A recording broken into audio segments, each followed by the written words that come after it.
பிட்டு சாய் இப்போ என்ன இசான் சாய் இப்போ என்ன சேனல் பண்ண போகிறோன்னா நான் இந்த கம்பு வச்சுருக்கேன் போகிறேன் அதை அசையாமல் வைக்கணும். அவன் ஜெயிச்சுனா அவனுக்கு சிட்ரி போர்டு வாங்கிட்டு வரணும், பட்டு வாங்கிட்டு வரணும். அப்போ 7 நினச்சா அவனுக்கு தான் பட்டு வாங்கிட்டு வந்து 500 கிடைக்கும்ன்றது. அதை சொல்லிட்டு வேலை விடுமா சார் விடலா ஓட்ட வச்சா விட்டுரு ஒரு ஓட்ட வச்சுருக்கா நான் வச்சுருவேன்.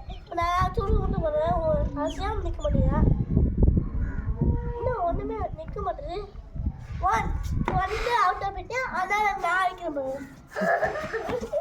அறுபது அது வந்து இலைய வர நான் ஈஸியாக அச்சு அப்படி இருக்காது. 1 2 3 4 5 6 7 8 9 10 வரைக்கும் நான் முடிச்சிருக்கேன். எனக்கு சிட்டியை போட மட்டும் வாங்கிட்டு வரணும். இல்லை வீர கூட இந்த மாதிரி வீர வராது, வேற கழிச்சு விட்டுருவோம். சரி.